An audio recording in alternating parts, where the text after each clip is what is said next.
All right, and Kenzie, you? Hello, hello, hello. All right. It's Kenzie Wong in the morning or the afternoon. In the afternoon. All right, official first podcast. We don't have a name for it. Not a podcast, talk show. Okay. Emily Jensen. Hey. You had a pretty big life change recently. I did. It's been a really exciting time for the little company Thinking Tree Spirits in its evolution. Yeah. Do you want to kind of like lay? I mean, if someone does, I mean, everyone, at least in Eugene, knows who you are. But people, definitely. People outside of Eugene do listen. So how would you explain? Kind of like how would you frame it all? I would frame it as the journey of foundership and startups. The process of building Thinking Tree Spirits has been an amazing journey for me. we can keep going. We can keep no, going. It's okay. Sorry. The process of building Thinking Tree Spirits has been an awesome journey for so many people, and my experience, of course, is different than others. We've been fortunate to have many people playing a role in our community in the building of the brand of Thinking Tree Spirits.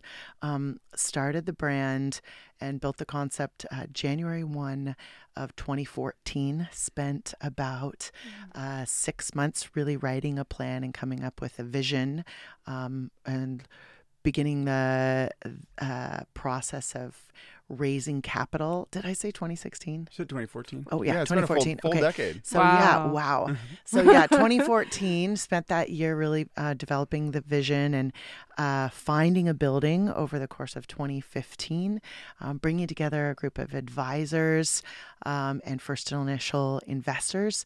And then... but go a little bit slower for that period, because that period's, an entire era, I assume, is just getting it to the point where you're bringing on investors. Yeah. I would say, I began with a concept and sat down and wrote a business plan. My former husband, Brian, was, a working engineer and had a fair amount of experience in developing brew systems. And doesn't quite work the other way, because it'd just be wife, wouldn't it? Work husband, I assume? No, he was my husband for 24 years. For previous husband. The W was, not work husband. He was. That makes more sense. Okay. Yeah. And then husband, I like that. Yeah, exactly. We found the process of getting through regulatory paperwork to open a craft distillery is about 2 years. Oh, I bet. Yeah. So craft distilling is super capital intensive. We looked at 37 buildings before we found the perfect location in the Whitaker over on 88 Jackson Street. We got to rename the address and whatnot because we had to change the location of the door on the, and we spent about a year renovating a 100-year-old building from the ground up, literally digging our own trench drains, building our own, building our own, pot stills, hand hammering them. So was this all hot off the heels of a previous success, or not a lot of people are in the place in that life was where my they question, can too. first envision things for a while and then renovate and build? Did you have the right connections, or did you Mark started Arcimoto off of Tribes? Right. Right. Well, my background as a founder was I've been a performing and working musician most of my life. And then I participated in 15 years of working together with a school called Bridgeway House from the ground up, which serviced children and families affected by autism spectrum disorder. I was a music therapist there. So the concept of building crowds and getting people together and creating something out of nothing, it was not lost on me. However, I did it with the help of my community. I reached out to people that I admired how they did business. I reached out to Nikos Ridge and Jamie Floyd of Ninkasi and asked them to read my business plan and give me feedback. Josh Proudfoot of The Good Company, Ian Hill, who built Sequential Biofuels. I sought a lot of advisors, guidance on how to begin. And from there... kind of like your own Starbucks. Yeah, absolutely. Did you know them before, or did you just reach out of the blue? I admired how they did business. I reached out of the blue, with the exception of Ian Hill, who was a personal friend. And I had been watching what had happened with the brewing industry and the wine industry. And I was climbing on stage late at night, singing a show up in Portland, Oregon. And I looked around. I was pregnant, I remember at the time. I was designated driver for my band.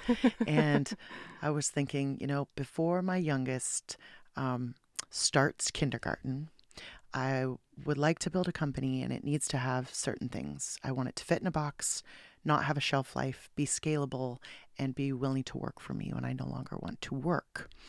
It's a good list. That's a great list. One more time, a little bit slower, because I actually want to mentally jot it down. Yeah. Scalable, no shelf life, can work for you when you're done working. When you're done working, can fit in a box. Fit in a box. Scalable. No shelf life, be willing to work for me when I don't want to work. So I got them pretty good. Yeah, you nailed them. As soon as you said it, I'm like, yep, I want those too. Okay. Right? Would you add a new one going back? Like, if you were to start like another business, would you just go based off those three again? Yeah, I don't know that I would want to be shipping anything anymore. Yeah. And now that I know the reality of what shipping costs. That's why I'm surrounded by especially liquids too. Like that's like the heaviest. Yeah. So delicate glass. Mm-hmm. I'm happy I'm on this journey. But yeah, so I was climbing on stage and I looked around and I was like, you know what? And the other thing is that I no longer wanted to work in a reality where every hour was how I was compensated monetarily. I get that. Right? Yeah. And so I that week had read Forbes magazine. The front cover was The Bourbon Boom, and it talked about a really fascinating set of realities around the craft distilling movement. And one of them was that the laws had changed in 2013 to behoove the craft movement since the time of Prohibition. And all of a sudden, the reality around building craft distilleries was lit on fire. We went from 0 to about 1,500 craft distilleries in that first year nationwide. And there wasn't yet one in the city of Eugene, Oregon. Wow, that's surprising because now Oregon is like top 3 is food and beverage. I was beverage. going to make the joke like half of them are in Eugene. Yeah, true. There is a lot in Eugene. As of last year, we are number 1. I said it's for quite some time I was vice president of the Oregon Distillers Guild, and we're now the number 1 distilling state in the country. We just passed Kentucky. Wow. So yeah, I didn't even know guilds were real. I thought it was like a video game thing, but knowing you could be the head of a real guild, I'll have to set my sights a little higher in life. I like it. Are you staying on that, on board? Or, since I guess you haven't even mentioned the IP. Like you should give a brief, and like you give a glimpse of like what just happened, and then let's jump back. Yeah, so we built a distillery, we scaled it, we flipped it and turned it, made hand sanitizer for the government. Bada bing, bada boom. That was really crazy times. We, did ballet twirls and backflips and scaled the company, got it out across the nation, started distribution into Texas and shipping all over the place. Then we began a merger and acquisition, got the company sold in 2024.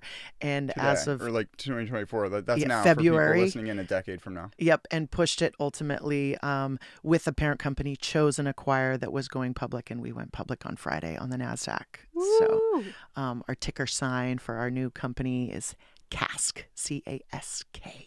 That's wild. That hasn't been taken. Score. Great job. Yeah. Awesome. The way in which you could go down to the minutia of like something that was happening close to a decade ago and then ramp it up. You as a founder, like you really do have the skill. First off, your eye contact is surreal, especially with 2 people. Thanks, guys. As we've been filming people, it's been really like just splitting attention and then also like changing tempo of storytelling. I mean, so you've been doing this for over a decade now. You've really developed these skills. Yeah, well, I'm a singer and I'm a musician. So storytelling and the experience of connecting with people is the reason. I'm a big believer in the why we build our companies. And for me, I grew up in Southeast Alaska. My father helped write the Tongass Timber Reform Act, which ended clear-cut logging of the largest block of temperate rainforest in the world, the Tongass. And, I grew up in really beautiful wild spaces, and I wanted a tool for culture change. And for me, that is what being a musician has allowed me to do. And I decided when I climbed on that stage that night and I looked around that it fit, that craft distilling checked the boxes and would allow me a larger toolbox. And so that is why the rebel yell behind Thinking Tree is we endeavor to bring people together. Let's use spirits as a conduit to create the world that we want to live in. That's killer.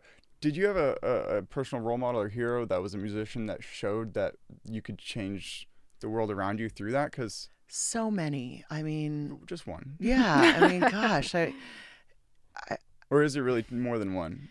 I mean, there's so many musicians who were part of the anti-war movement, who were part of the peace movement, that really impacted my views on that. I mean, John Lee Hooker and Joni Mitchell and Bob Dylan had a lot to say on that front.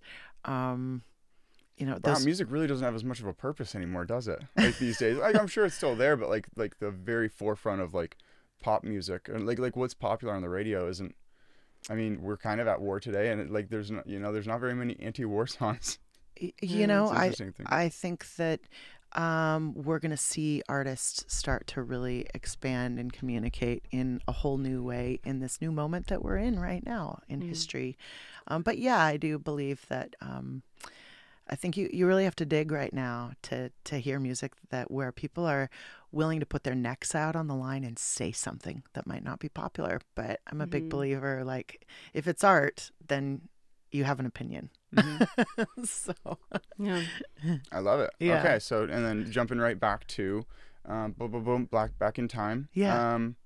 Where did we leave off that story when I was like, jump forward? I'm just trying to shuffle you around. I'm trying to test your limits. It's okay. You know? Let's go back to, we opened our doors. So beautiful. You moved the doors, so you got to change the. Yep. So December, winter solstice of December 2016, we opened the doors to Thinking Tree Spirits with a vodka. We partnered with a local hobby distiller, a guy named Kaylin McAllister, and Brian and myself went to work and opened a really sweet tasting room. Within about 6 months, we had our gin, the Gifted Gin, out on the market. And within another year, we had the Whitaker rum. So things were clicking along. We started to win awards. Gin Distillery of the Year at New York International. And how in depth were you in terms of like like making the rum, I mean, like, I don't personally know how it's made. Like, was it made there? Were you a tastemaker? Or were you a higher level a designer of how the factory was laid out? Or like, I mean, we as founders, we built every single part of it. We hammered our own pot stills, dug our own trench drains, stirred our own molasses. The three of us shared a lot of different roles, obviously.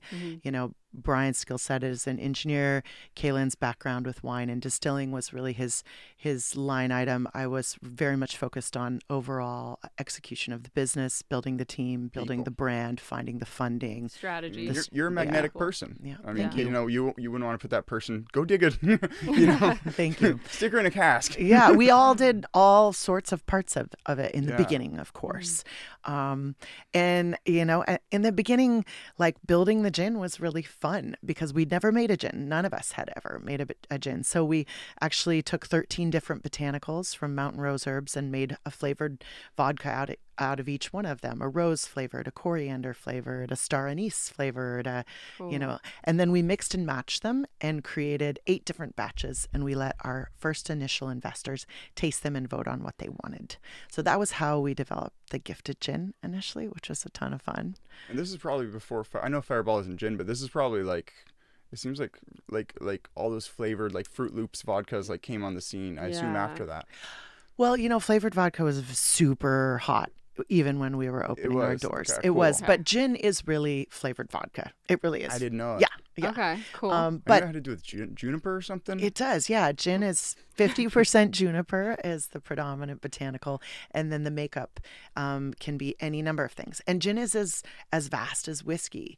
There is, old Navy gin, there's Tom gin, old Tom gins and Navy strength gins, and we have a New World gin. We have a very botanical, floral New World gin. That's we kind of call it a gateway gin.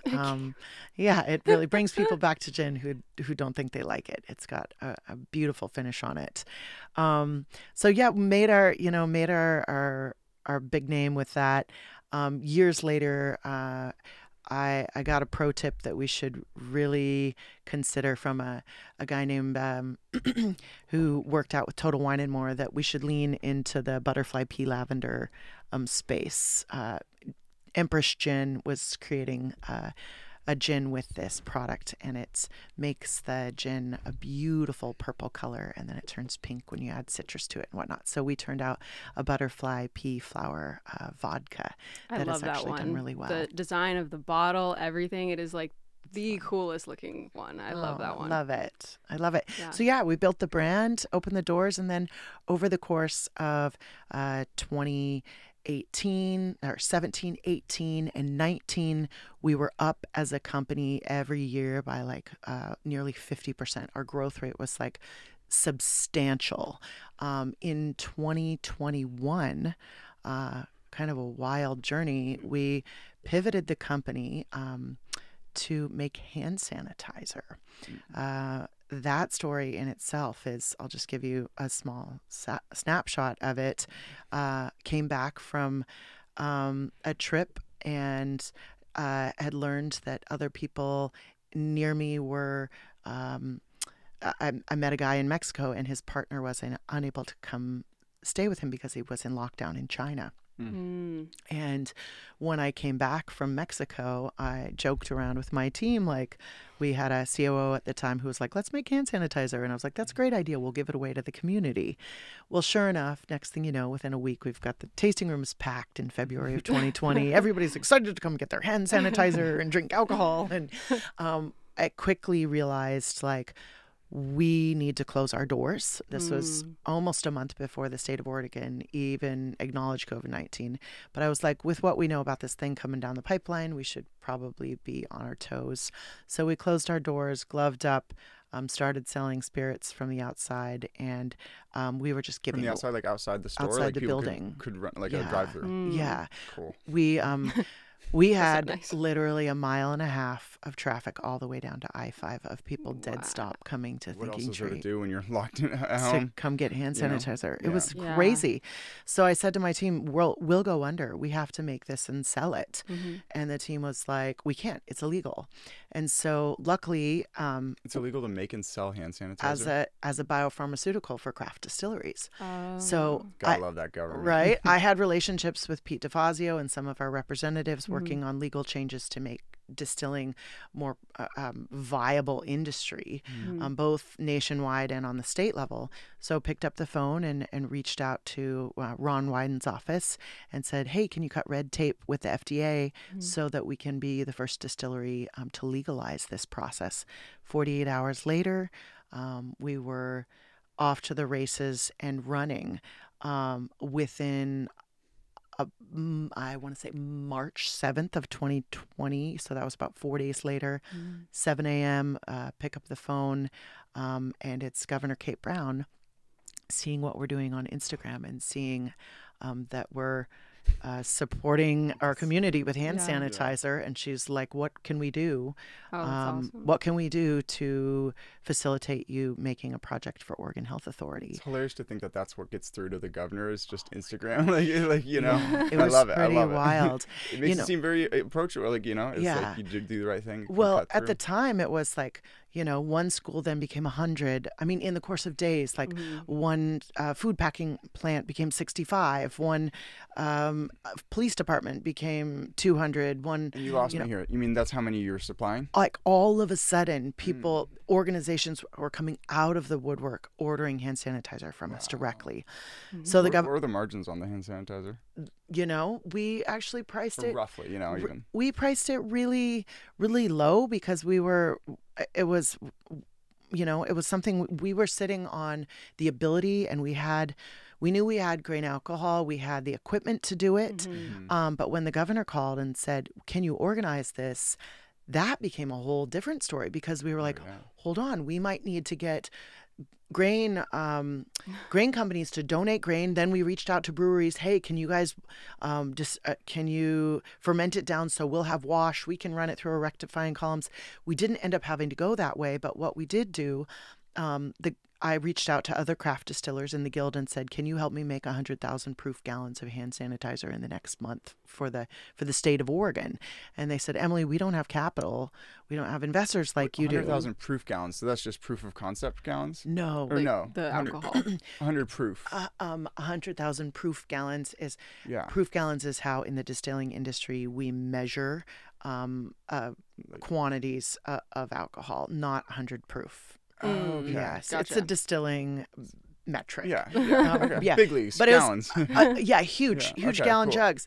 So they said, I said, "Well, what do you need to help me with this project?" They said, "We need cash flow." And I said, "How much?" They said, $50,000. So I called back.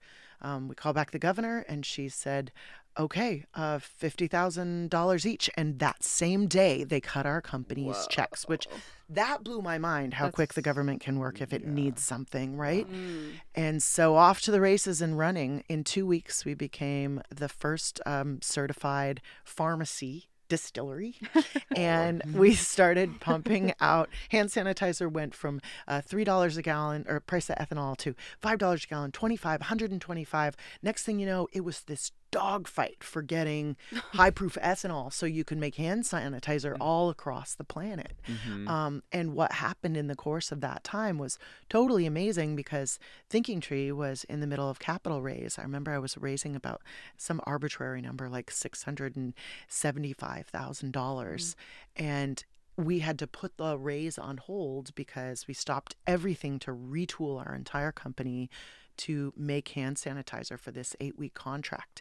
And coincidentally, at the end of the 8-week contract, the amount of money that we made in that process, pivoting the company and doing this with our state, was like $677,000.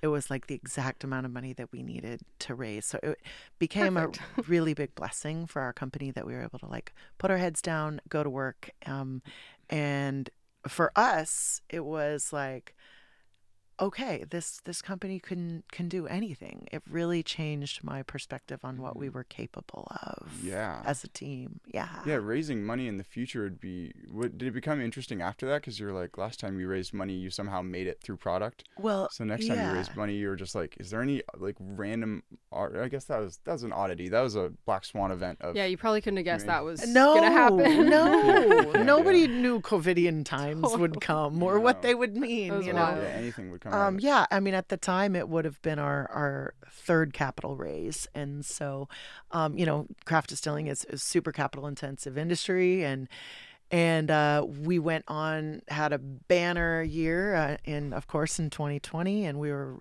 it was challenging because the state of Oregon, we had our doors closed for almost 2 years. In Eugene alone, I think something like 45 local businesses that served the community, food and beverage, closed their doors. And I felt really, really grateful that we had that opportunity. From there, we came out of the gates swinging, making a whole new line of products, ready to drink cocktails. We crafted the Bee's Knees with Glory Bee, where a portion of the profits would go to the Save the Bee Foundation to protect pollinators. We turned out some really beautiful fruit brandies and liqueurs, a grapefruit gin, and we leaned into 2021 with the Olympic track trials. If we can pause it at the end of COVID again. Yeah. This is insane. I'm really happy we're capturing it, because imagine yourself 10 years from now when you're living this, like you're at the tail end of living this story where you can tell it as like you're like a Leonardo DiCaprio who knows that role, like you've lived it. Like you're saying everything in a way where it's confident, it's just in depth enough where it's understandable, but it doesn't like it's a really interesting type. Like I'm just learning. I'm like, how, because I mean, obviously talking about clothes and us when we talk about video, it's just finding the footing of how to phrase things. Yeah. You're essentially just like sprinting up a wall. It's interesting I'm attempting to not make it too much of a quagmire, because it is a lot of information. It is. No, you're doing it like beautifully, where it's like just enough like information, but it's like. Yeah. But 5 or 10 years from now, you're going to be on to the next thing, I assume. So like this whole story that you've just mastered would have just kind of, the footing, you would have been like, I assume maybe this will be like in you too. I mean, I've never. How have you gotten so good at that skill? Oh, I've told this story and shared it many, many Once or times. twice. Yeah, I have. Okay, practice, I have. repetition. Yeah, Okay. I was really fortunate, some light really shone on our brand, on Thinking Tree Spirits, because of that crazy moment that was COVID, and because we decided to lean into the opportunity with hand sanitizer. Doug Emhoff, the second gentleman to Kamala Harris, came from the White House. I was out jogging around the bike path, and my tasting room manager called me and said, "The Secret Service is here." I was like, "Get out of town." They're like, "Yeah, the second gentleman is on his way to congratulate us for our work with hand sanitizer." So that was pretty fun. And then preceding that, we won the Governor's Rising Star Award as one of the most innovative companies in the state of Oregon. And I was fortunate enough to be nominated and win a Woman Business Leader of the Year for Eugene. So the light that we as a team created with Thinking Tree, and how it was reflected in between our expression of a company with a really deep intent on what we were making and how that was perceived, felt really it just felt really mind-bogglingly amazing to get to share such a wild startup story that ended in a successful situation.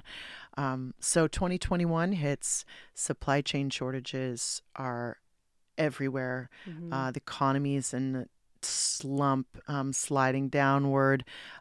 Things were pretty nasty across the board. And I was like, it's time to go out and get distribution. We need to be selling outside of Oregon. So really targeted getting distribution, and spent about 6 months finding a distributor in Texas. And what does that mean? I mean, a lot of people, Yeah. like not exclusively entrepreneurs are listening. I don't really necessarily know exactly what you mean by a distributor. You mean that they manufacture and ship it, or you mean? It's a good question. In the spirit space, it's pretty much a good old boys club that's dominated by distributors. We are manufacturers who make the product, and then Constellation or like these big sorry, not it's to cut okay. you off. Like, they're conglomerates that owned brands. Those are distributors. Some Universal of the biggest for music. distributors are there's small distributors like Pacific Edge, and but the big ones are Southern Wine and Spirits and RNDC, Republic. One of the hardest things a distillery can get is distribution into other states. So I really put my nose down because we didn't have the opportunity to grow the brand as big as I would have wanted to in the state of Oregon because of COVID, because even liquor stores were closed where you couldn't go into them. You'd come to the front, you pivoted your plan. I did. Okay. Yeah. I was just like, let's go.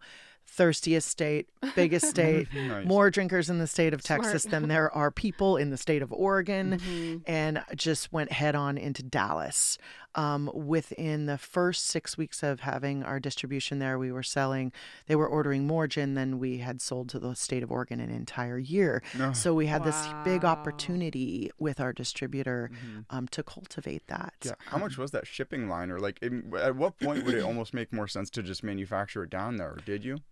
Bingo. Oh, Nice. I'm just imagining. Perfect I'm just imagining question. this. Yeah, perfect question. We came to an apex moment in time where the cost of shipping was so massive. It was time for us to pursue a co-pack manufacturer. Remember, at this point, we'd done some awesome collabs. We did a collab called the Big Adventure Barrel Aged Gin with a brand that that gave Kenzie and I our start. Just to like pause. Arcimoto was like our first venture into videography. That's how we met you. Yeah. Is through Mark and like Freese. Like we, the Big Adventure. Like it and holds the a big special adventure spot. it has been. Yeah, it really and has a big been. adventure, right? I mean, very few companies ever get a chance to hit, unicorn status on the NASDAQ. And pretty proud to say that to have an Oregon brand build an electric vehicle in an immensely competitive space like the motor vehicle space, that's amazing. Capital intensive. That's amazing. Yeah. You know, that's amazing. So, you know, we really wanted to honor the hero's journey, the founder's journey, the big adventure of building something out of your mind and bringing it into the world. And so the Big Adventure Barrel Age Gin was a celebration and nod to Arcimoto for their success, taking that thing all the way to the top. That's so beautiful. Yeah. You have a lot of gratitude, which is just kind of the most, like, again, it's a big part of the magnetism in people who are successful is when they're just grateful and they do just like try to like just share it around. It's just like, oh, you just want that person to win more. So nice job honing into that. And, you know, it really does build the character of like, you know, I want you to succeed whatever the fuck you do next. I'm like, I appreciate that. But you got to need a rest or something. You know, like we're jumping ahead. I'm really excited where you are now at the end of it. But okay, we're back to 2022. Yeah, 2022. Yeah. So we're in Texas and starting to, you know, get our feet wet in that market. And then it became exceedingly obvious to me that it was time that we make some big, bold decisions at that point around how we were going to continue to grow the company and ensure that we had enough runway. What's a bold decision look like? I was so curious. Yeah. What does that mean? Went to the mat, you know, raised another, you know, $1 million. And decided at that point, I decided we need to work with co-pack manufacturers and change the way that we're manufacturing some of our products so that we can make it through these lean times and ensure the company can continue to grow. At that point in time, the company went through a pretty radical shift and change in its leadership around where we wanted to which direction we wanted to build, how we wanted to build, and it became exceedingly obvious to our amazing shareholder base that to move forward, a merger and acquisition would be absolutely critical. I, at one point, stepped away from my main role as CEO. I helped another Starbucks company called Defunkify. Oh, Richard Geiger? Richard Geiger's. Yeah, nice. Yeah. They're kind of the liquid business. Yeah, totally. Who was also in CPG. And during that, he was generous enough with me to say, I know that it's time for your company to go through a merger and acquisition, and I'd love to work with you while you go through this merger and acquisition process with Thinking Tree. So the shareholders of Thinking Tree banded together. I went out along with John Freeze, and we looked at 5 different options ultimately. Spoke to Constellation, Black Button Distilling over in New York, reached out to Westward Whiskey, had some conversations with leadership there. Christian Krogstad, who built Aviation Gin and Krogstad Aquavie House Spirits. What's that look like when you approach something? It's funny that I named Constellation. I just knew because they were buying up like weed when it was becoming legal. I knew they had a lot of alcohol. Like they have Modelo and Corona, I believe, or something like that. What's it like reaching out to them? Because and this is going to come later. I'd love your advice on a couple things, but that's relationships are everything. You know, at the time, you know, I had been working on from a leadership standpoint on a big level here in the state of Oregon. We reduced tasting room tax from 35 to 47% for distilleries down to 5% in the summer of 2021. So first time tasting rooms for distilleries could have parity with wine and beer and actually become profitable. So my relationship building at that point was very vast. So you're a figure in the community. It's easy for you to reach across the aisle and touch another. Okay. It was easy to pick up the phone because my peer group had become so large in the distilling space. So, I just picked up the phone and said, hey, I think Thinking Tree Spirits is in a moment where it's time for us to seek a sale or a merger or a co-packing relationship. All 5 of them said, yes, we're absolutely interested.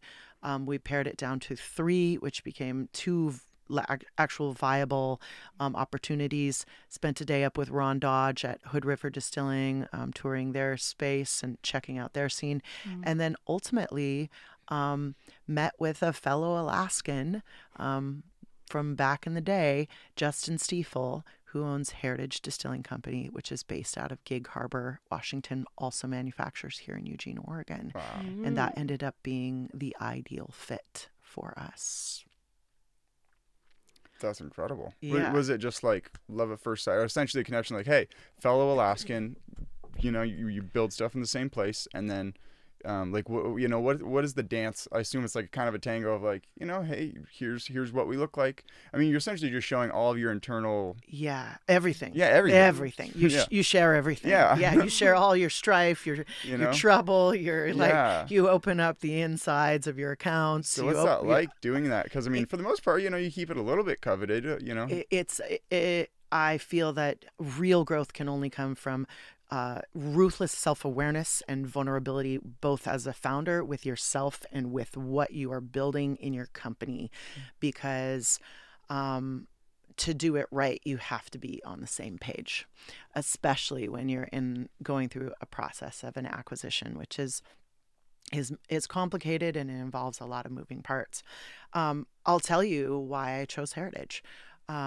Of every distillery opportunity that I was looking at, Heritage was doing something that I have kind of used as a rebel yell within my company, which is we choose a rebellious access to the marketplace. So you have two rebel yells. I was hoping you would say the one that rhymed earlier. I wanted to hear it one more time. We endeavor to bring people together. Let's use spirits as a conduit to create the world that we want to live in. That's great. Right. Okay, so then the second, how many did you have total? You don't have to. I have too many rebel yells, but there's mainly three. Okay, yeah. Okay, so if you give me that second one again, and then I just briefly want to hear the third one. Yeah, so we endeavor to bring people together. Yep. Boom. Let's use spirits as conduit to create the world we want to live in. Okay, those are two separate ones. They are two separate. Beautiful. Okay, and then we have plenty. There's women-led, community-powered. There's farm to flask. But I like that. But really, a rebellious access to the marketplace. Rebellious access to the marketplace. So let me break it down for you around a few different things that drew me to Heritage. Mm-hmm. Well, first and foremost, when Heritage opened its doors, we were 6 months apart from our grand opening, from their Madison Street location to our 88 Jackson location. We're 2 blocks apart, essentially maybe 4 city blocks in total. Mm-hmm. And I recall when I met them, I was like, "You're familiar? You guys are from? How do we know each other?" And it was Alaska. Well, it turns out Justin Stiefel was the youngest chief of staff for Senator Stevens of Alaska back in the 90s, when I was a citizens lobbyist against oil and gas development in the Arctic National Wildlife Refuge. And when I discovered that, it was funny. I was like, amazing. We're still on kind of opposite sides of the street, but we're both still in the ethanol business. That's hilarious. I love it. That's hilarious. Yes, and Heritage has a much different approach in how their go to market and the embodiment of their every spirit has a story, and their culture, their brand culture, cultivates a really unique and beautiful community that's very different than the community around Thinking Tree. So it felt like a really complementary opportunity for both of us to kind of work together as two similar small craft brands taking on the big guys. But the biggest thing that is why I chose Heritage is, if I break down selling our product to Texas, we'd have to pay 29% to the distributor, mm-hmm. another 30% to the retailer, mm-hmm. after we've paid federal excise tax, on top of shipping, so the margins become razor slim for craft distillers to make it in markets, especially a market like a pay-to-play market. So someone like Constellation would just gobbled you up and just made you kind of like disappeared into their product line, or like what would have happened? Constellation is, buys small craft brands. They, I will take like Southern Glaser typically. They have so many small brands. Mm-hmm. Have so many brands that it's very hard, unless you have enough capital to really be pushing your marketing side. Mm-hmm. it's easy to get shoved into the back of a truck. The bigger problem is that the distribution market is so cutthroat down in Texas that regularly a company like Sazerac might come in and say, hey, here's $2,000. Take those craft brands from Oregon off the shelf. I want my products to have first and foremost. So it's not even getting the corner. It's like you're just not even on the shelf. Wow. It becomes, and we built some real traction there, but that's the name of the game with distribution all over the country. Like, and granted, Oregon is a control state. There are 17 control states, meaning that all the alcohol is sold essentially to the government, and then the retail agents are essentially employees of the government who own the liquor stores. Wow. So you've been entrenched in government. Big time. Yeah, big time. I'm like, I spend more time like working on the legal aspects. So you got to rebel yell with Heritage. So it was you too. Like you got to really fully. Well, check it out. Yeah. This is what Heritage is doing. That's pretty radical. So I'm like, Justin, what's your game plan so that we're not always, completely in strangulation with distribution? He said, what's the number one location that alcohol moves through in every single state, with the exception of Nevada? Walmart. Casinos. Oh, duh. That was right in front of my face. I've never been to a casino, so it was out of mind. Out of sight, out of mind. Not a casino goer myself either. But so I'm like, okay, tell me more. And he said, well, casinos are owned by the tribes, by sovereign nations. And in 2018, Justin went back to Washington, D.C., and he overturned a 184-year-old racist law that President Andrew Jackson had on the books that prohibited tribes from owning their own distilleries, wineries, or breweries. Wow. They were eventually cut in on gasoline and tobacco, but never really the profit sector of it. And so what Justin did was he changed the game so that the tribes themselves could actually own the revenue of all the pieces of the engine. Of all this. Millions of Americans from all over the country are coming to their casinos on their lands, and they aren't being able to participate in the profits of it. They're having to deal with distribution. It is really funny to think that alcohol is normally given out for free at casinos. Like that's an interesting aspect of it all. It is. It is an element, but it's an important aspect of the casino experience. It is for how their business operates. So what happened was Heritage said, okay, we're going to work with the tribes instead of all this money. So they are. Because they're sovereign, they don't pay the same state and federal taxes. So instead, they're picking nonprofits within the tribes for everything from job creation, education, health, and that money is directly going to the tribes themselves. They are able to fully control that. So what is happening is that Heritage has partnered with, we created this thing called the Tribal Beverage Network, and the tribes are coming out of the woodwork to sign up and develop with us Heritage tasting rooms in their tribal casinos where they fully own them, and we simply take a franchise fee off the top. We provide them with a playbook, their first 2 employees, and we assist them. And instead of that money all going to the state and the feds, it's going directly to the people. Wow. So you train 2 people up on operations, or like what, like as long as they set up their bottling and line and whatnot, the product is distilled in our distilleries, then it's shipped. They technically own it and fully run their own operation as long as it's bottled on site. We just broke ground. So you became the packer in a way? Am I getting that right? Essentially, they are the co-packer? Like you became the person who makes it? They are bottling it, but we are their supplier. Okay. Yeah. Okay. But essentially, it has to be bottled in something when you give it to them, all right? Like totes. Casks. It's shipped in totes or casks. Okay, yeah, cool. Yeah.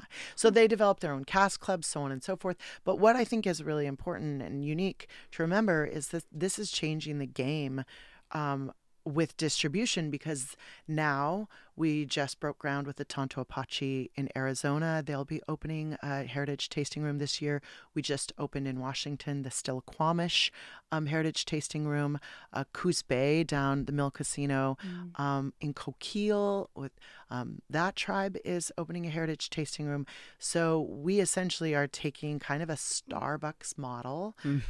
Troy Alstead, former COO of Starbucks, sits on our board and took Starbucks from 4,000 stores to something something like 84,000 stores in the 90s. Wow. And we're building a very, very different model for the craft distilling movement. So that access point really blew my mind. Yeah. And I was like, I could see how this could be a really impactful way for Thinking Tree to be able to bring a brand to market in a different way and continue, even though it's a different path than I had crafted. It really is like, we endeavor to bring people together. Let's use spirits as a conduit to create the world that we want to live in.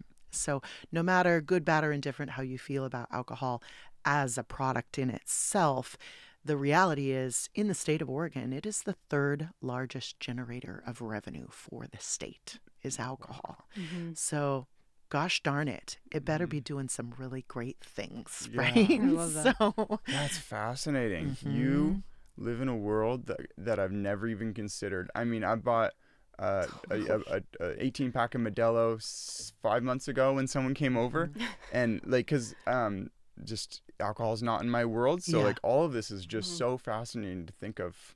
I love it. Yeah, it's a fascinating industry. It is a fascinating industry. The other thing that Heritage is doing that I think is pretty profound is they created a series called the Salute Series, which it's a special commemorative bottle. Two of their co-founders, Sarah and Drew Kellerman, are former Black Hawk helicopter pilots from special operations. And as distillers, we're often approached to do white label deals for different organizations, different companies, different VCs, or nonprofits. And they said, we want to create a product where we'll put a QR code on it, and $10 of every bottle will go to these nonprofits. Initially, it was 5-star kids who've lost parents in service. And wouldn't you know it, we released the Salute series a year ago in October, and Green Beret Foundation signed up, Few for Exceptional Warriors, Marine Raiders Foundation signed up. That's awesome. So all of a sudden, all of these nonprofits who are supporting families, children and families who have been affected or unable to return in service to our nation, we've raised $130,000 for nonprofits just in the last year with the Salute series. Within the first month alone, it became the #1 whiskey selling in its price point online. Heaven's Door by Bob Dylan, his whiskey was selling about $50,000 a month, and in our first month, we sold 500,000 of this whiskey online. What a great way to raise money for nonprofits, because people willingly parting with their money. Like that's what we really like. Kinsey and I we live and work together. It's just nothing but like thinking and talking about business. It's just like when you buy something that you willfully want, like, I want this, like that's a beautiful exchange of commerce. Yeah. It's just when it's just like, you're forced to do like certain exchanges that things get dirty. It's a very like sustainable and like just good all the way around. Well, I think it's important, to acknowledge, like, for me as a music therapist, one of the things that really broke my heart, I worked at Oregon State Psychiatric Hospital, San Antonio State Psychiatric Hospital. Walking down the street in Eugene, it's devastating to me how many individuals who were out there and in service to our country and chose to participate in being a part of the military have not been provided with any support whatsoever to navigate their life after that. And so no matter where you sit on the side of different causes we're talking about, environmental causes. Just entrenched in every single kind of like topic that people could have two different points of view on. Both have some merit, but at the end of the day, it's really let's do the big good and shove the money towards the people. Put the money in the people's hands. You're just in reality of like, regardless of any, all these different topics, like how do you make the best of any of it? Yeah, we're very proud of this. It's a great way of looking at it. Yeah, Salute series we've released now the Army Ranger version, the Land Air Sea to commemorate D-Day, a War Dogs version that supports canines who've come out of war. Great movie too. Yeah, pretty awesome, right? And in the future we'll be doing Air Force, Coast Guard. And these are all a part of this particular line of whiskeys that Heritage is putting out. So hearing you talk right now, I thought that yesterday when you IPO'd, you were like, like not like washing your hands of it, but now you're in a more of a like a rest and reassess and like, but you're still ramping up and going further down this road. Now? So I may have misunderstood what the like you know, what that meant. Yeah, I mean, Thinking Tree, for all intents and purpose, has been wholly sold to Heritage. However, I sit as my role is the brand owner of Thinking Tree Spirits division, but also as a growth manager for control state growth nationwide, as well as investor relations for all of Heritage Distilling Company. The IPO was a summit that was important and critical and nothing to shake a stick at, something to celebrate that we got to this moment. But it is one summit, and we have a much larger one in front of us. Yeah. Okay. You know, we have to show lean business practices, you know, get out in front of it and show traction in the market in the next 90 days and drive the share price. Of course, we have plenty of stockholders who have jumped on board who believe in our vision and both of our culture as two brands, as Thinking Tree Spirits and as Heritage. The investors and the stockholders who've come out to support this acquisition and get this thing across the line are people we know and love. They are players. They are sticky retail investors. They aren't all institutional funding from elsewhere. Yeah. So it has been a really awesome thing to witness and work as a team with the leadership of Heritage, Justin Stiefel, Jennifer Stiefel, Sarah and Drew Kellerman, and everybody in that company, as I'm fortunate enough to come along in this journey with them as we go public. So if I were to boil you down, you're just kind of, and like, I'm curious how you see yourself. You're kind of just a force to be reckoned with in terms of community building, first off. Like, really, the way that you can lay out a vision, or like the path that's been traveled so far, in a way that makes people like, oh man, this path is like, we should be hiking on it. But you really, the future's unknown. Like you've said, you've pivoted multiple times. I mean, so really you can't obviously know the future, but like you make it seem so linear. So I would say I'm like, you know, like everyone, it always feels interesting and good to like, or like it's fun to be reflected upon of like how you come off. You really are forced to like, I'm like, I don't know how you have the time or energy to live that many lifetimes, but that's like, I mean, just the fact of like, when you mentioned offhand of like, oh, the oil and pipeline like aspect of your like time in your life, I'm like, when? It seems like from pretty much the second you were 12 years old, you would have been an alcoholic. It was like with how much you've accomplished. Oh, well, thank you. That's generous of you to say that. And, kindness was meant in that. I'm interrogating you. How did you do this? I love learning. I really enjoy it. I've been raising two amazing teenagers. My son Moses is 16 today. My daughter Ruby is 19. I just moved her over to. You'll go away with a shirt or a hoodie for him. Oh, thank you. Yeah, at the beginning of this, I'm like, I don't know, Emily. I don't know. Let's see how you do. You out me. I don't know if I have enough hoodies in this room. No, you definitely earned one on behalf of your son. In case you can't see this room, it's full of the most beautiful multicolored fabric. It's the Cotton Coliseum. Yes, the Cotton Coliseum that Tiger has created. It is a sight for the eyes. Yeah. It's beautiful. It's just in movement, and really they've all just kind of been currently gifted away in situations like this, and that's why I'm like, I'm really. It's interesting. I've been open with it lately because I'm like, man, I wish more people would be. Yeah. So I essentially made a decent financial shot on goal and had some money from tech stocks. Awesome. And I sold it right in the peak of July 17th. We were down in LA filming. Awesome. And I just like I owned it for like 3 or 4 years. So and then I was just like randomly. So random. I'm like, this can't keep going. So I sold it all. But now I went all the way from up that high to I'm currently actually in debt. Right. From this. But I spent so much time and energy turning money into a vision that I really believe if I like not get the ear of the right manufacturing house, but like if I can relay my vision as clearly and concisely as you can with the right audience, it's like I'm like, oh my God, I'd be like kicking myself for so like the stuff that I sell, because what it is it's a proof of concept of the hit rate of how many percentage of like what percent, like something like probably 95% of them, 98% turn out great. Yeah. 2% is like, that design didn't work out well. Right. Every single one was R&D. They're like, still nice though. Yeah. Even your 2%. Yeah. but they're really okay. nice. Like, I mean, this right here is like a fisherman's. Love it. And it's like, I got that. And they all were massively discounted. So this one has like this. This is one of the more noticeable errors. Yeah. But they're all like designer clothes that would have cost $120 new. That you purchased used. That I purchased used for $6. A lot of like unbelievably like the thing that like sold me. If I can please, please do. So I wore mostly hand-me-downs. I had polyester and cotton. I didn't even know that those were two different things. But I was making Gildans. I was buying cheap clothes. Yeah. And I got Kanye's.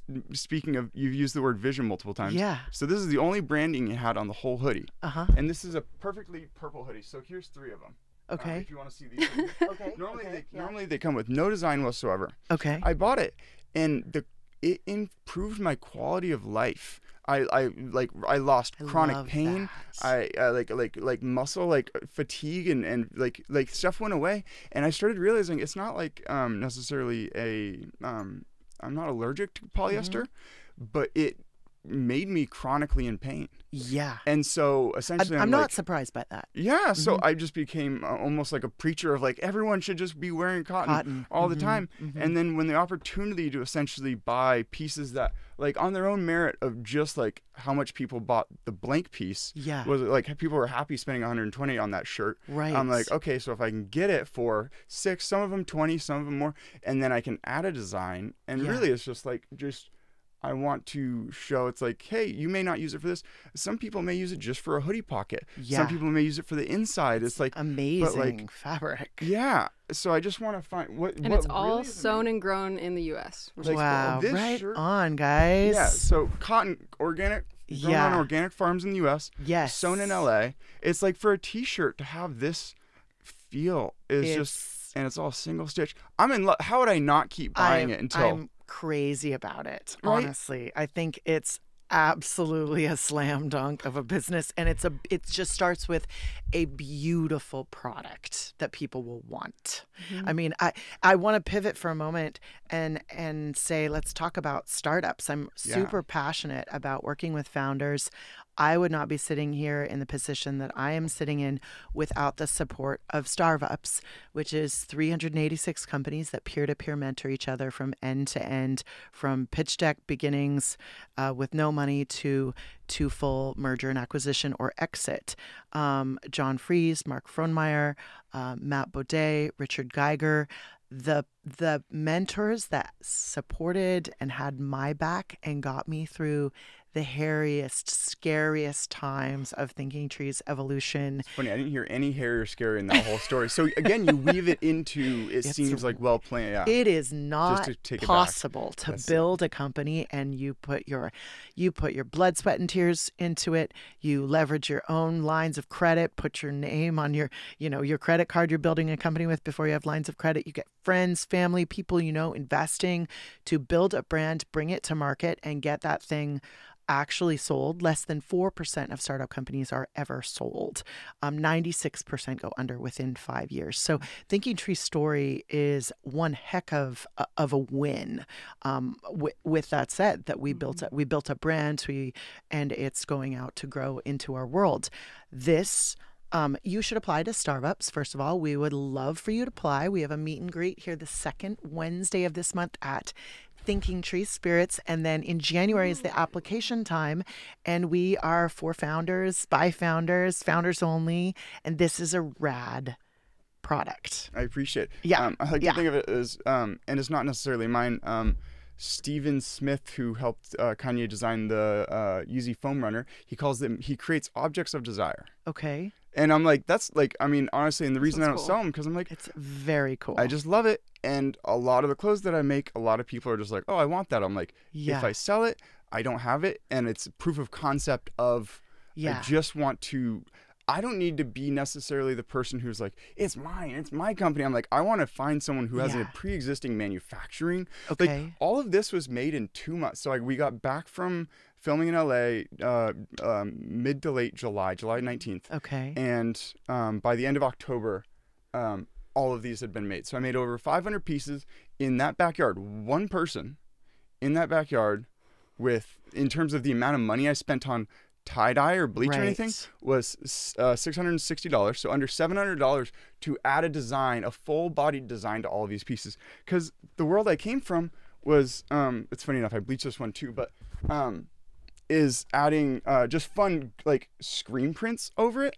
But the amount of time that it takes to add screen prints over the whole place where it's all magic, it took each shirt would take multiple hours, you know?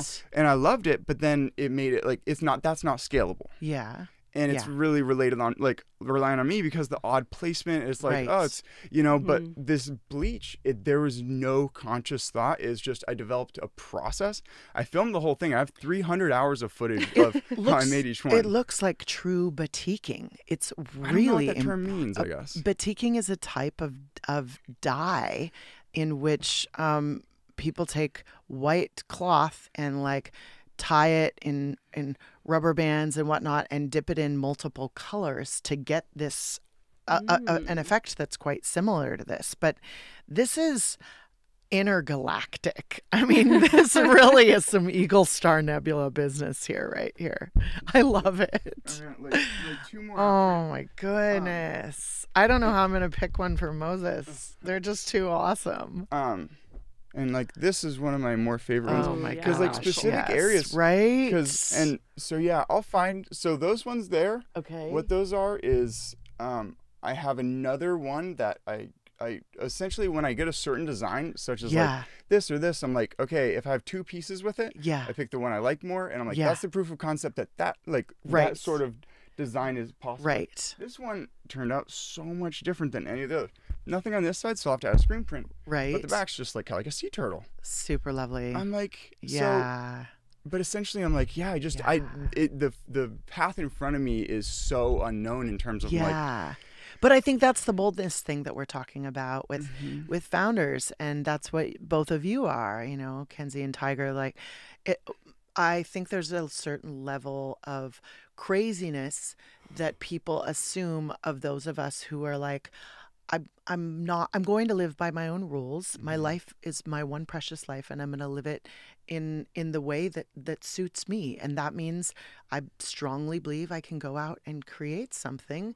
And I think what's so cool about that concept is that, you know, a lot of people get daunted by it or even threatened by it because they're like, who are you to think that you can come up with this idea I just and told pull you it who off? I thought I was. Right? No. In terms of a Kanye quote.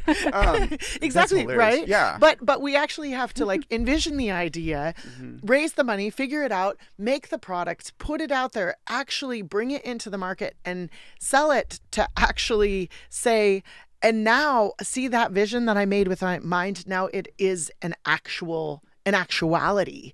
And I think that that type of like how we believe that we can do things, that it perpetuates our ability to actually create. And I think that's what makes founders. It's why I love to spend time with founders and people who are creatives, who are creators, whether they're musicians or they're making artwork or different clothing or alcohol or whatever, right? So these are ones that you can pick any of these and then you can actually give it, like, rather than showing you ones that it's like, those are in my You can't have that one.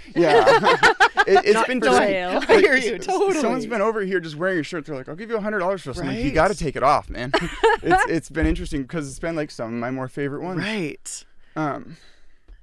Yeah, and you, don't worry about like making a mess of them. You can like throw them down. I vacuum the room all the time, so it's like totally. I essentially had to learn how to fold clothes really quickly and efficiently. Yeah, let's these are long sleeves. Are you willing to part with any of your hoodies?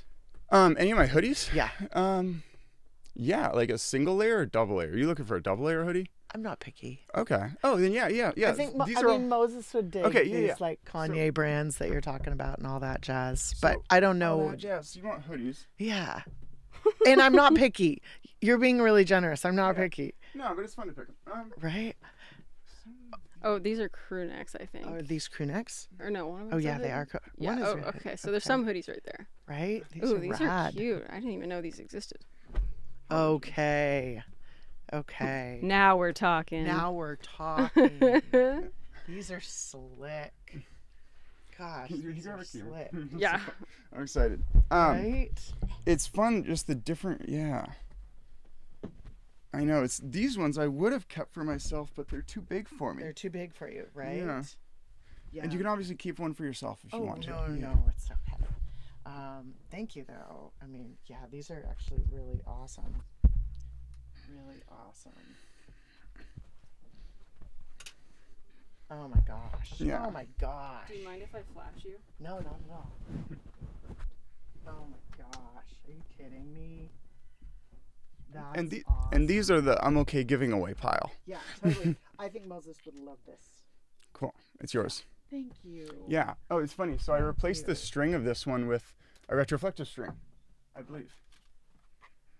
Oh my gosh. Nice, I did. They're so cool. So this doesn't have any screen prints, but this string is just a little retroflective. Nice. Which is Tom Price, the director of engineering at Arcimoto. Right. I had him over, and he was like, "You should replace any of the ones that come with strings with something like fun or reflective." Right. So I did this. It's just too beautiful. Look at the green one, though. Okay, and so this, I want to go to U of L. Oh my gosh. This is one example of one that I did do multiple. These are ridiculous. All right. I'm gonna keep these because these are the deep in the hoodie world right now. Yeah. So great. Gosh, they're just beautiful. They're really just beautiful. Thank you. Mhm. Oh my gosh. Yeah. So this one's chosen for your son. I think so. Although I gotta look at this real quick because I really think that would be the color he would like. But these are so great, Tiger. Oh, I appreciate it. They're so great. It's definitely an odd little life I've built myself. Yeah. Right? Oh my goodness. All right. Well, I want to buy them from you. Not for I'll take one for Moses, but I do want to buy one from you too. Not for so, because I just haven't developed any sort of pricing model or any of that. I'm just, right. You know, I mean, you're not there yet. Help me figure out how to talk to a manufacturer and just relay to them that essentially, okay, so just those tie-dyes down there that I keep them separate because I don't like them. I spent $200 on tie-dye this year, and I got 15 pieces out of it. Wow. But so $600 of bleach got me, it's like a multiples of, like the amount of labor that it takes to make these is maybe a tenth. And then I'm taking these off your hands. All right, nice. Thank you. Yeah. You are going to make my 16-year-old very happy. Nice, I'm happy. This is awesome. All right, so I'm going to put these right over here. Okay. Let me turn these to your pile over here. Yeah, right there. Perfect. So this is an example, if I can. Yes, please. Of ones that, like this. These aren't in the giveaway pile because even though these are just basic crew necks. Yes. I'm looking at like U of O. I'm looking at U of O merch when I see it around, and it's just. That's what I know, right? That one's amazing. Right? Oh my gosh. I don't know which one I like more. I'll let Moses choose. Yeah, this one's kind of like the shirt that I'm wearing underneath. So cool. I mean, like essentially just an Oregon print on there, and it's like the green bleached to be very close to U of O colors. Right. And I just did a whole like string of like 10 that are pretty much identical, or like they all started off pretty similar, and you can see how differently they turn out. Yeah. Well, I think with that that glue or whatever, that paint that you have that shows the reflective, that's like super slick. It's crazy. It's water-based. Water-based screen printing. It's beautiful. I waited forever for it to come out, and again, Kanye's Vulture line, so his most recent clothing line, had retroflective, and I was like, the plastisol, that's the stuff that cracks eventually over time. Water-based, it just actually sublimates in, even if it's like shiny and reflective. Right. These are rad. I know. It'll never crack. It's like never very crack. soft. I mean, you can funny enough, after you screen print it, you can bleach it, and it won't come out. That's awesome. Yeah, and a lot of them, they're also glow in the dark and stuff. Ooh. So I just started making fun clothes. I'm like, why don't people make fun clothes? I know, right? Exactly. I love it. I have too many that I love. I can't share them all. I love it. There's a lot of potential here, though, right? There I is. mean, like an unbelievable, like it just, and Yes. I don't need to be the person to bring it across the finish line. I want to find a person to relay the vision to and just say, hey, like, you know, I like clearly help cover that R&D cost, because that's not the end of like, okay, that's the last, like, like, I'm like, I'd like to just keep playing in, you know, currently it's clothing. But I ran out of runway, so we have to video like edit, which is great because it keeps me like the core skill is like, you know, skill stacking is like video helps everything. I don't have the bandwidth to edit together the documentary of it, but having 300 hours of footage of me in the backyard making every single one of these pieces.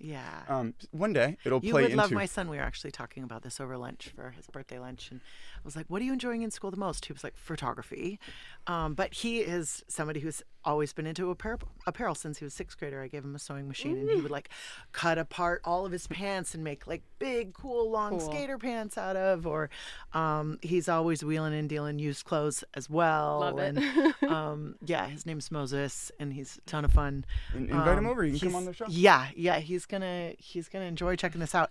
I'm excited for you to meet Kate Acosta with Cloud Room, who is founder in Startups, who's building a clothing line, and it's super high quality bamboo children's clothing. Oh, fun. Nice. And it's a much smaller, currently it's much smaller like offering of things that she has available out there, and she has somebody, of course, manufacturing this clothing, but for her, you know, it's all about high quality clothes that with really fun fabric prints, because getting dressed should be fun.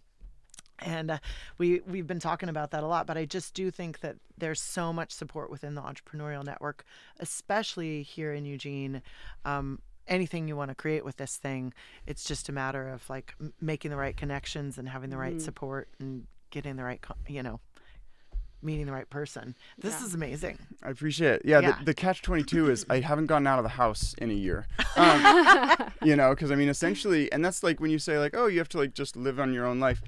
There is really one like big differentiator that it's like, like played a big role in this is like, I was awake for sometimes 4 or 5 days on end with not a nap or any sleep at all. Wow. Just making it. And then I'd crash, I'd sleep for 2 days, and then I'd wake up and I'd be like, I gotta go. Like, I literally walked to Winco with Kenzie, and I'd come back and there's just like 2 gallons of bleach. And that's where I'm like, Richard Geiger's company. Defunctify. I ended up with so many gallons of bleach. I washed them out. I don't know how to utilize them. I mean, it's just like I feel bad almost using that many, but I'm like, man. Again, that's why I don't want to be the person. I want to find like a manufacturing team or like place that has like a pipeline of bleach going right into their facility, and just be like, hey, like I don't know the reason why nobody's ever played around with bleach this much, but I think there's a lot of untapped potential. You know. Well, it'll be interesting, just the processing piece, just from the distilling standpoint around high proof ethanol, from the manufacturing piece, like how you're going to capture that, the byproduct of making this, which is bleach. But I'm thinking about it when obviously I'm not pouring tons of bleach down my drain all the time, but I use bleach in my own laundry I neutralize process. it. I neutralize it. Yeah. Yep. Okay. So, like there's still plants growing in the backyard. Yeah. Somehow. So it's like totally at the end of it, and that like so if I didn't neutralize it, then if you do look at my first 15 or 20 pieces, they just rip right apart. Sure. So there was like a learning process. There was a learning curve. I was really, really disheartened. I'm like, okay, I'm gonna do it. Oh, they looked really cool, but they just because I was gonna bleach them white, and then I was gonna tie dye them. Which just because I saw a shirt that I kind of liked, like that Kanye wore it when he went on SNL 7-8 years ago, and I'm like, man, I love that. Yeah, he's a very, very large inspiration in my life. Yeah. But then when I tried to do it, I broke every single one of those shirts. I'm like, oh, this is heartbreaking.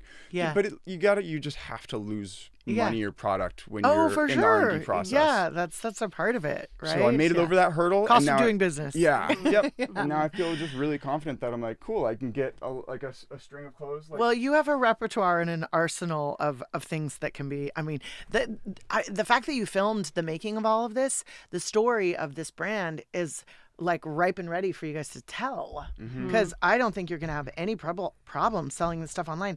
This like, is it's lovely. unique to anything you've seen kind of before, right? Oh my God, it's gorgeous. And then just the quality of the cotton, and that's part of the reason it's hard for me to sell out of it. I'm like, because this is a sample. So Kanye made this for his Sunday service. So his church would go every Sunday. He'd make different outfits for them. Okay. And they'd go perform, and then those pieces got sold off years later. Some got archived, and so I'd make sure to just buy those. Okay. So Because like not a lot of one people. ones, Yeah, Okay. one of ones. Some of them have like this little thing or whatnot about them. And so well, what were they originally? Just like a blue T-shirt? this was just a blue T-shirt. Okay. But the actual like I would challenge anyone to feel this T-shirt and find me a T-shirt of equal quality, like regardless of design. Imagine it's just blank blue, like it's just unsurpassed in actual like. And like the cut of it and the quality of the stitching and the quality So of I the really fabric. do fall in love with really each high one. quality. Yeah. And Well, yeah, they're each their own little universe. I know. They really are. It really is interesting. And what are you going to call this brand? It's funny. I bought a couple domain names. Uh-huh. One is Good Cloth, GDCLTH. So Kanye, he just takes out the vowels. So good, because we have Good Marketing as our main company. Primary. I did get GDMNY.com, goodmoney.com. Okay. I was like, that can be like the, who knows. I'm like, oh my God, there's 5-letter .com domain names. Right. And I got multiple of them. Right. So I think Good Cloth. But I wasn't ever going to do a name because I wasn't going to sell them. Right. But it's become burdensome, the amount like we're moving. Yeah. And I'm thinking the majority of my time spent moving is going to be moving the Oh yeah, we're gonna be mostly moving your stuff. yeah, it's become like Yeah. It's become an interesting large aspect of my life is just, but I'm like Folding, yeah. And so like maintaining. people are like, you're having a positive impact on the community. Yeah. And I just like you. Yeah. I just want to give a piece. Yeah, But then the idea of selling is just really, really tricky because I'm like, there's no price. Yeah. They're all my little babies. Yeah, like if I knew it went to a bad home or someone I didn't like, I'd be like, fuck that person. They're like, no, not allowed to buy it. Deeply emotionally attached to your company at the moment, and that's so okay. Yeah. And, so and that's great. why there's only one size. It wasn't a company. It was just I my know, personal but clothes. I'm of the belief that it needs to fly. These need to fly into the world because You sound just like the rest of them. yeah, they do. I mean, I want to go to the grocery store. I want to go to the farmer's market. I want to go to country fair and see people wearing this because this is gorgeous stuff. It really is. It's fun. It's not even, I can't remotely relate it to tie-dye. It's not that at all. It doesn't remind me of tie-dye. Some of them do. Some of them do more like, it depends if it's in that kind of tie-dye pattern. But a lot of them just aren't. And really, it's just so much higher fidelity than tie-dye. Yeah, it's groovy. Yeah. So, what percentage of them are you buying these high-end brands with, that you're redoing or that are these Kanye West brands? I would say every single double layer hoodie. The majority of these, and so here's a Kanye. If you feel it's very distinctly different than most other shirts, right? And you'll immediately notice. I'm curious. Yeah. I don't know how into again, I'm not into fashion. More or less, how into clothing and interesting. Is there anything you notice about it that's an oddity? Yeah, I mean, well, the oddity to me right out the gate, interesting, is that waistline cut is extra wide. I love, that it does not have a seam at the bottom. It's double layered. That's pretty snazzy, jazzy. This is yours? And the stuff that's yours? Yeah. This is money. I appreciate it. Yeah, these are all reflective. And so there's no seam up here either. No seam. He went it all the way around and sewed it on the inside. I know. Super comfortable. And they're kind of camo-like. Yep. And these were just samples. Yeah. These are so comfortable. Yeah. This is the one type of shirt that I don't have, so yeah. Just saying. Just throwing that Very out nice. there. Right. Maybe your boyfriend will give you one someday. My whole wardrobe has been completely redone. That's it. It's been a blessing. Yeah, you're like definitely a pro. Yeah. That's so fun. Yeah. To the point where she just starts filling bins and putting them back into my rotation. I'm like, okay, I'll put them. I have a return to Tiger bin. Right. Yeah. Right. I love it. You've you given me a guys. lot. I have one of simple rule: no polyester. Yeah. No polyester. Yeah. Okay. It's Yeah. It's just, no good, no bueno. I dig it. Well, I'm really happy that because you just essentially in a different like vertical, but you did what's in my horizon of scaling a physical good that has no shelf life. Yes. It can fit in a box. Yep. Yeah. Yep. And, you know, like eventually if I teach a manufacturing team, it can work when I'm not working. Yep. I made those exact same like kind of requirements. I'm like, none of these go bad. Like, you know, like, I mean, vintage clothing goes for an insane amount. So I'm like, I can always just bake it and just wait, you know? Yeah, absolutely. But, yeah. For now, it's just about the love of I just like having clothes that no one else has. Yeah. People who I like. Genuinely unique. Yeah. People who I like and love and I gave a piece to. Yeah. They have clothes like me, but no one else. Yeah. Yeah. Well, you're in that group. Yeah, totally. And people I like and love and Kenzie. No, they're really, really cool. Yeah. Tell me about this table. That's my 5 years ago thing, and this was not necessarily my own thing. It's like it's a well-known thing of just mixing acrylic paint with Floetrol or glue, and then doing it, and then I put a layer of epoxy over it like a bar table, you know. It's gorgeous. Yeah, and like obviously screwing some stuff into it. Like I said, before it cured, I put boiling hot on. Like I learned some stuff. You guys are makers. It's pretty awesome. Yeah, it's a real joy. But video. Funny enough, it really is my passion. Like this, I just did to get away from the computer because video editing day in and day out. Like I'm like I need something physical. You're at a desk a lot, right? And so I go out and I go do physical stuff, and then I come back and I do computer stuff. Yeah, it's a joy. And funny enough, the people we're working with right now is the battery team from Marcomoto. So fun. We just we just kind of rolled it kind of on. It's really has been a big adventure. Congratulations. Yeah. Any way that you want to help or assist this vision, you can be repaid in higher end clothes. Like, man, like, oh, I really needed that, or like that, like played a pivotal role in the development of whatever this clothing is. You know, then you get a double layer hoodie. You know, like, you work your way up. Good to know. Good to know. You come on, you do a good podcast. You can have a couple pieces. You can have two. Yeah. Well, you know, when the time comes and you are prepared to share this magnificent wardrobe with the world, I think you should do. I think you should do a trunk show at Thinking Tree. Ooh, and what's a trunk show? So it would be a weekend or whatever, like a Saturday and a Sunday, where you have all of your stuff hanging or folded in the distillery, and it's a space where people can come meet the artist, talk to you about your brand when you're ready to start selling. Okay. Can I bring some of my favorites to show people that I don't want to sell? I can have like some sales pile. Absolutely. Okay, cool. I mean, you could. Cool. I mean, if the purpose was to like launch the brand and let people know about it, it'd be fun for them to have a space, not just Instagram or TikTok, where they can touch. Yeah, because that's such a big thing with these clothes. Is they're so nice that how do you relay that? It's almost difficult to relay it over visual. I love this little tiger. Right? And a lot of them, like those ones, I'm okay parting with. Yeah. But I just feel so dirty taking something that's like fixed my chronic pain. It brings so much joy to my life, and being like, you can't have this unless you pay.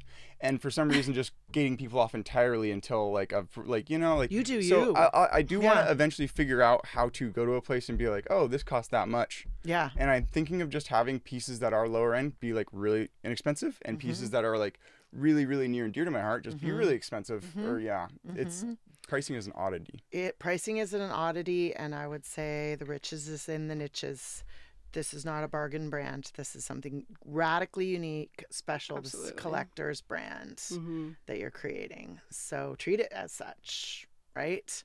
And you're doing something really cool with a repurposing of high quality products that some are name brands, some are not, and then you're putting your own swing on it, and it's just really groovy. Because most clothing brands throw the pieces that have a small stain or cut away because they don't want to lower the quality of their brand. Kanye is 100% about environment. He wants to bring manufacturing jobs to the U.S. He wants to go to organic textiles. He wants to love it. So by him doing that, I'm like, cool. All these would have been thrown away, but I'm like, I don't care about a stain. Yeah, you won't even notice it by the time it's bleached. It's just unrecognizable in there. Yeah, it's awesome.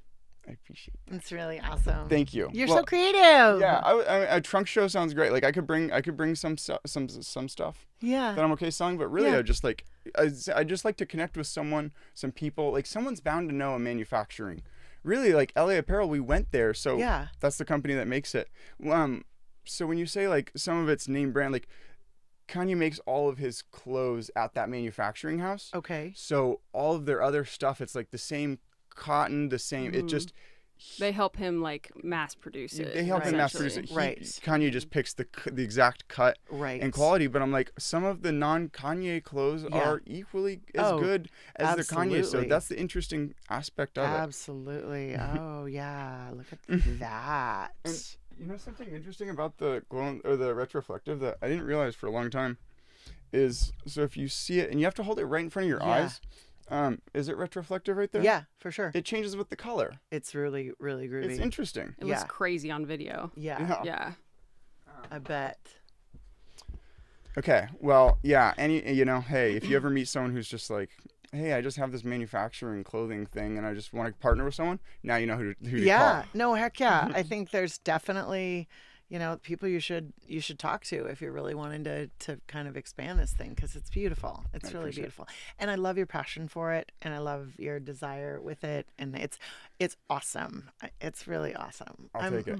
I'm excited for you guys. It's been a long time coming. This is the first thing that I actually feel like proud of having done in my life. Like I did other like little things I made a screenplay and I'm like, oh, I actually like want to print it. But I'm like, I'm not going to read my stuff. I'm like, that takes time out of people's day. I'm like, I like it. One day when I have funding, I'd like to make it into a movie. Yeah. But until then, I'm like, I just didn't want it to die. So, but this, because the first non-digital, it's the first thing that I've done in my life where I'm like, I took something and I added value. It's a functional product. It's functional. I actually feel like proud of it. Have you thought about publishing Two Brothers?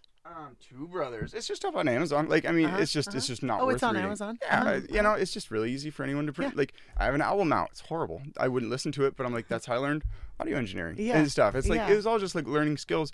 But this is something where I don't know how to skill stack it with my audio, video, and like storytelling. Very different than what you've normally it's done. so foreign that I'm just like, I think within a couple months I'll have more of a clear vision. I'll have shot my shot with Dove Charney, so he's the CEO of LA Apparel. Okay. And essentially, I just want to be like, I don't even need to join your team. Yeah. I'll just show you guys what I learned. Yeah, I'm sure. Yeah, I just want to go value first of just essentially. I'm like, hey, I love what you. Much like you said at the beginning, I almost cut you off really early into your storytelling because you said you appreciate the way they do business. Yeah. I just appreciate the way he does business. Yeah. Kanye was selling, the Vultures line came out and it was $100 per shirt. Yeah. But he did a Super Bowl ad. He cut the price of everything on his website to $20. Okay. He refunded $80. Wow. On the purchases that I'd made a month ago. Very honest business. Wow. Very transparent. Who would he cuts the price of it and then he refunds it. And I'm just like, oh. Yeah. And then so he just works with Dove Charney closely. That's awesome. Yeah. So in a couple months, I'll reach. Keep me posted. Yeah, I will. Keep me posted on it. I think it's really. I mean, you're gonna have some serious fans in my house here. So. Score. Yeah, I love it. Thank you very much. And if you have any, you're welcome. I'm excited to see. Obviously. Yeah. I'm excited to continue making music. I was actually talking with a friend of mine, Christopher Worth, who's this amazing musician who. Based out of Portland, he's actually headed down to write with David Jacob Strain, who's also a well-known musician here in the area, down to Central America for the winter. But just getting back into recording now that I have some different bandwidth in my head, being through the merger and acquisition and the IPO. And just... I'm going to be an empty nester in a few years' time. So I'm just savoring this time with my teenage son and traveling with my daughter as much as I can. And, getting back to the creative process and spending time cultivating friendships. I think that's one of the things that we sometimes have to sacrifice and give up when we're dedicated to our art and to our craft, is the time that we make community building. So while I've done a lot of that professionally, like it's a nice moment right now, especially heading into Thanksgiving, to like recenter, connect with friends, do things that are fun, be laughing. Well, we might have a really nice symbiosis in the sense of after I made my album, I realized I didn't like playing music, but I enjoyed recording. Yeah. And in a way that I'm like, normally studio time will just add up. I have some microphones. If you have a kick drum or like a bass, there's other ways. I'd be happy to even make, I'd like record and edit a song for you. Really? Oh yeah. Awesome. I enjoy, I like really I enjoy that process. Okay. Yeah. Okay. I've got some tunes I'd love to record. I mean, especially if it's like acoustic and electric guitar and vocals. Yeah. Oh, that can be done in anytime. You can come over here. This room we wouldn't film it like recording because of that's tinny. And we might not be here. And we're gonna move, and we're hopefully moving. But I really am like as a genuine offer of like I'd be happy to help record. I love that. Yeah. And keep me posted on what you guys need in this move time, like in this process or whatever. I actually happen to have a ton of space. I have this outdoor studio. It's not heated, but it's an awesome space for like storing stuff while you're going through. Like if you need help with any of that kind of thing, please. Like I know what a pain in the ass it is to move. In December too. Oh my god. Short days, cold. Right. No, it'll be good. It'll be joy. Yeah. And well, when we're on the other side. Even if you're just like, we're moving, it's our day. Like I'm down to come help you carry some boxes. Oh, I appreciate it. Yeah. We might use the space just to parse stuff out, but we wouldn't take up your time. Of course, no, happy. Moving is a lot more fun when you do it with other people. Truly. So, all right. Hey, thank you both. Thank you. Oh my God. Yeah, thank you both thank you for like being persistent and reaching out to me, because it was really important for me to share this journey with you. My children and friends and everyone have been like, remember to record this, because there will come a moment in your life when you'll want to be able to your grandchildren to hear it, or blah, blah, blah. Oh yeah, your grandchildren's grandchildren. Yeah, and it's hard to just self-record sometimes. It is. Like I was just acting as a prompt, and then I got really selfish at the end when I'm like, okay, not at all. I can only hold it back so long. No, we're talking about the entrepreneurial spirit. Yes. That's the whole purpose. Yeah, so I loved it. That's golden. All right, well, we'll talk soon. Thank you very much. Thank you both. That was fun, guys. And that was